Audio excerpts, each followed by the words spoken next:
Assalamualaikum warahmatullahi wabarakatuh. Saya Tiffany Wiliansyah dari kelompok praktikum petrologi 4. Di sini ingin menjelaskan mengenai batuan metamorfoliasi. Nah, ini ada cara menentukan penamaan batuan itu sendiri, batuan metamorf itu sendiri.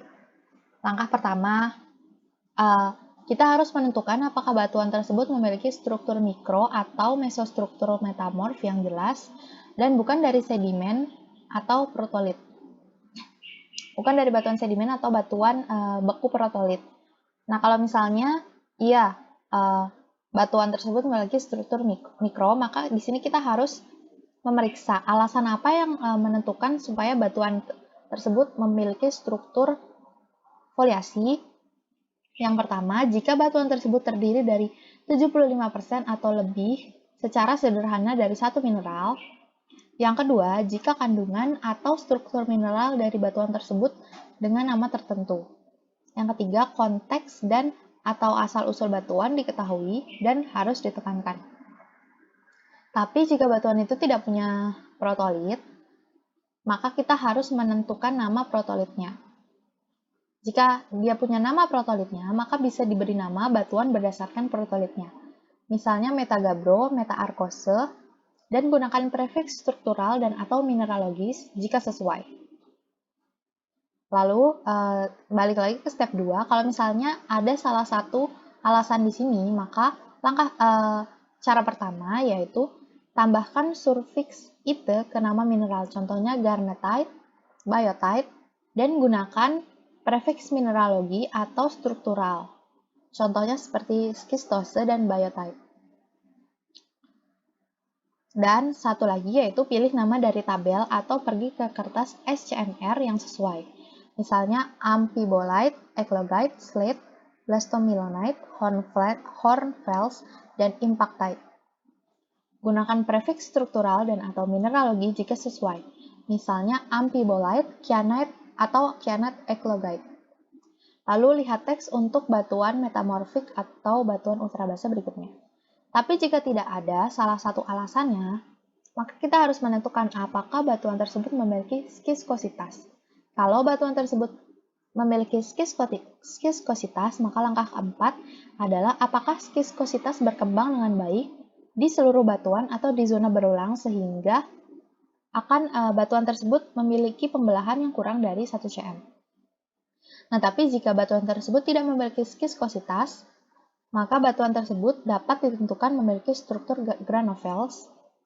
Dan jika batuan tersebut memiliki struktur granovels, yang harus kita lakukan adalah memberi nama sesuai dengan mineral yang ditemukan, contohnya diopside olivine granovels. Lalu jika batuan tersebut memiliki skiskositas, balik ke tadi, maka yang harus kita lakukan adalah apakah batuan tersebut memiliki struktur skiskositas? Kalau misalnya batuan tersebut memiliki struktur skiskositas, maka batuan tersebut adalah memiliki struktur skis. Dan prefiks batuannya dapat ditentukan dengan mineralnya seperti garnet, mika, kuarsa, dan skis. Lalu jika batuan tersebut tidak memiliki struktur skiskositas, maka batuan tersebut adalah gneiss struktur, memiliki struktur gneiss. Jika batuan tersebut memiliki struktur gneiss, maka kita dapat menamainya seperti biotite, feldspar, dan gneiss. Langsung masuk ke cara penamaannya. Nah, misalnya kita udah nemu dari gambar, kita udah nemu beberapa mineralnya. Misalnya kayak di contoh yang pertama ada hornblende, plagioklas, kuarsa, biotite, dan lain sebagainya. Misalnya kita nemu di satu batuan tuh ada kuarsa, hornblende, sama plagioklasnya. Dan teksturnya kita nemu yaitu skiskositas, maka dapat ditentukan bahwa batuan itu namanya amphibolite. Begitu pula kalau misalnya kita nemu yang strukturnya kataklastik. Nah, kataklastik kan tidak dapat didefinisikan. Makanya kita langsung aja penjelasannya dari tekstur dan notes-nya di sini, yaitu a fault rock skiskosity adalah dibangun oleh pembangunan yang tidak kaya akan mineral, yaitu kristalnya juga nggak bersusunan, jadi kita bisa langsung tentukan aja karena kita tidak dapat identifikasikan mineralnya, maka nama batuan itu adalah kata klasik. Langsung masuk ke sampel pertama. Batuan ini memiliki warna hijau abu-abu dengan tekstur foliasi slate. Dapat dilihat di sini. Depannya ini datar gitu, dan pinggirannya ini kayak berlembar-lembar. Dan memiliki komposisi mineral yang tidak dapat diidentifikasikan karena terlalu kecil dan terlalu halus ukurannya. Maka kita dapat beri nama, yaitu batuan ini slate, nggak memiliki nama qualifier atau nama root name. Nah, genesa batuan slate ini terbentuk oleh batuan dasar yang berupa batu lempung yang mengalami kontak metamorfosa sebagai akibat proses intrusi dari batuan beku dan membentuk batu slate. Kegunaannya untuk batu asahan, untuk mengasah pisau, sebagai bahan isolator atau isolasi elektrik yang baik dan tahan terhadap api, bahan interior dan eksterior untuk lantai dan dinding, dan digunakan dalam konstruksi suatu bangunan. Lalu sampel kedua, batuan ini memiliki warna biru coklat dengan tekstur foliasi pilit dengan komposisi mineralnya yaitu muscovite 35%, klorit 35%, feldspar 35%. Maka nama batuan ini adalah filit. Genesa batuan filit. Filit adalah suatu batuan metamorfik berbutir halus yang terbentuk pada temperatur dan tekanan lebih tinggi dibandingkan dengan slate, tetapi pada temperatur dan tekanan yang lebih rendah dibanding dengan sekis. Sering mempunyai suatu permukaan yang berkerut, terdapat sedikit lipatan karena berhubungan dengan perpecahan yang pre-existing, dan merupakan karakteristik suatu kemilau kehijau biruan dalam kaitannya dengan kehadiran lapisan tipis dari mika dan klorit dalam jumlah yang berlimpah-limpah. Gunaannya sebagai bahan isolator atau isolasi elektrik yang baik dan tahan terhadap api, bahan interior dan eksterior untuk lantai dan dinding, dan digunakan dalam konstruksi suatu bangunan. Yang ketiga, memiliki warna kuning hitam keabu-abuan, dan ada dua batuan yang menonjol di sini, karena itu kita beri tekstur itu foliasi skis. Komposisi mineralnya yaitu biotite yang ada di sini sampai 20%, plagioklas yang berwarna keputih abu-abuan ini sebesar 40%, dan hornblende yang berwarna hitam kecoklatan ini sebesar 40%. Nama batuannya amphibolite. Genesanya amphibolite tidak perlu berasal dari batuan mafik bermetamorfosa, karena metamorfosis menciptakan mineral-mineral amphibolite berdasarkan pada kimia protolit seluruhnya. Sedang napal-napal kotor dan sedimen-sedimen vulkanik sesungguhnya dapat bermetamorfosis menjadi kumpulan amphibolite. Endapan yang mengandung dolomit dan siderit juga mudah menghasilkan amphibolite atau sekis tremolit, sekis grunerit, dan lain-lain. Terutama di mana telah terjadi sejumlah kontak metamorfosis oleh massa granit yang berdekatan. Basal yang bermetamorfosis membentuk orthoamphibolite dan satuan batuan lainnya dengan kimia yang tepat membentuk para amphibolite. Amphibolite adalah batu dimensi yang umum digunakan dalam konstruksi trotoar, muka bangunan, terutama karena tekstur yang menarik, warna gelap, kekerasan, dan kepolesan dan kelimpahannya. Lalu sampel keempat memiliki warna biru, kecoklatan, teksturnya foliasi, seperti yang bisa dilihat, seperti bergaris-garis mineralnya, dengan komposisi mineral feldspar yang berwarna oranye ini 40%, silimanit yang berwarna putih agak keputih-putihan ini sebesar 15%, dan cordierit yang berwarna kebiruan ini 45%. Nama batuan ini adalah granulite. Genesanya granulite terbentuk di kedalaman kerak, biasanya selama metamorfosis regional pada gradien termal tinggi lebih dari 30 derajat Celcius per kilometer. Dalam batuan kerak benua, biotite dapat rusak pada suhu tinggi untuk membentuk ortopiroksen dan kalium feldspar dan air, menghasilkan granulit. Mineral lain yang mungkin terbentuk pada kondisi peleburan dehidrasi termasuk safir, spinel, silimanit, dan osumilit. Beberapa granulit mungkin mewakili residu dari peleburan parsial pada ekstraksi lelehan felsik dalam jumlah yang bervariasi, dan dalam kasus ekstrim mewakili batuan yang semua mineral penyusunnya anhidrat, dan dengan demikian terlihat seolah-olah tidak meleleh pada kondisi suhu sangat tinggi.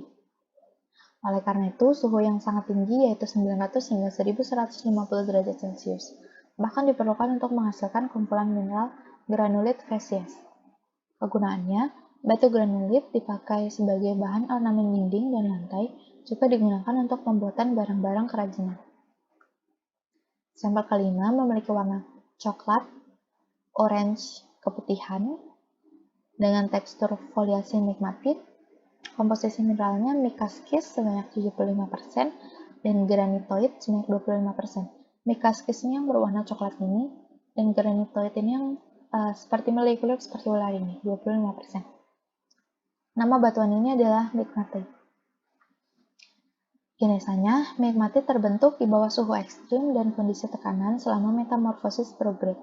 Ketika peleburan parsial terjadi di paleosom metamorf, komponen yang terurai dengan peleburan parsial disebut neosom, yang artinya tubuh baru, yang mungkin heterogen atau tidak pada skala mikroskopis hingga makroskopis. Migmatit sering muncul sebagai vena yang terlipat rapat dan tidak koheren, atau lipatan petigmatit. Kegunaannya, migmatit digunakan sebagai batu dimensi, batu nisan, pembuatan semen, agregat pembuatan jalan, dan manufaktur pemberatan kertas, dan bukens. Lalu sampel ke-6 memiliki warna hitam putih kecoklatan, teksturnya myelonitic, seperti yang dapat dilihat seperti ini bergaris, tetapi terdapat batuan-batuan di tengahnya yang tidak rusak oleh struktur garis ini. Komposisi mineralnya tidak dapat diidentifikasi karena kemungkinan berbeda untuk setiap batuan myelonitic itu sendiri. Nama batuannya adalah myelonite. Kinesanya, batuan myelonite terbentuk jauh di dalam kerak di mana suhu dan tekanan cukup tinggi bagi batuan untuk terdeformasi plastis atau deformasi elastis. Myelonite terbentuk di zona geser di mana batuan terdeformasi karena laju regangan yang sangat tinggi. Proses yang lebih tinggi di kerak atas, di mana batuan rapuh, disebut kataklas. Kegunaannya yang pertama, di zona arsitektur, dapat digunakan untuk penggunaan interior seperti agregat hias, dekorasi interior, untuk penggunaan eksterior seperti bangunan batu paving, dan dekorasi taman. Yang kedua ada industri konstruksi, misalnya untuk agregat jalan dan landscaping. Yang ketiga untuk penggunaan untuk pembuatan artefak atau monumen. Yang keempat, penggunaan komersial untuk menciptakan karya seni, batu permata, dan perhiasan. Lalu sampel ketujuh memiliki warna hitam putih dengan sedikit kecoklatan, teksturnya sama, myelonitic. Komposisi mineralnya tidak dapat diidentifikasi karena kemungkinan berbeda untuk setiap batuan. Nama batuannya myelonite. Seperti yang tadi, batuan myelonite terbentuk jauh di dalam kerak, di mana suhu dan tekanan cukup tinggi bagi batuan untuk terdeformasi plastis atau deformasi elastis. Kegunaan batu myelonite, yang pertama arsitektur, untuk penggunaan interior seperti agregat hias, dekorasi interior, untuk penggunaan eksterior seperti bangunan batu paving, dan dekorasi taman, untuk industri konstruksi, untuk pembuatan artefak, dan penggunaan komersial lainnya. Lalu sampel ke-8 memiliki warna coklat putih, teksturnya kataklastik, komposisi mineralnya tidak dapat diidentifikasikan karena kurang terlalu jelas. Nama batuannya adalah kataklasite. Kinesanya, kataklasite terbentuk melalui rekahan progresif butiran dan agregat mineral, suatu proses yang dikenal sebagai kominusi. Kataklasite adalah hasil dari kominusi bersama dengan gesekan-geser dan rotasi butir selama patahan. Perputaran dan gesekan-gesekan yang menghancurkan butir ini disebut sebagai kataklasis. Kominusi bersama dengan gesekan-gesekan dan rotasi batas butir dapat memungkinkan batuan untuk secara makroskopis mengalir di atas zona rapuh yang luas di kerak bumi. Aliran makroskopis akibat kombinasi mekanisme deformasi di atas ini dapat disebut sebagai mekanisme deformasi atau aliran kataklasitik. Kegunaannya, kataklasite dapat digunakan untuk agregat dekorasi rumah sebagai bahan bangunan, batu dimensi, pembuatan rumah atau dinding, pembuatan semen, agregat konstruksi, agregat jalan, artefak, dan lainnya. Lalu ini adalah daftar pustaka yang saya gunakan untuk mencari sumber-sumber dan informasi yang ada dalam presentasi saya. Sekian presentasi dari saya. Mohon maaf bila ada kesalahan kata. Wassalamualaikum warahmatullahi wabarakatuh.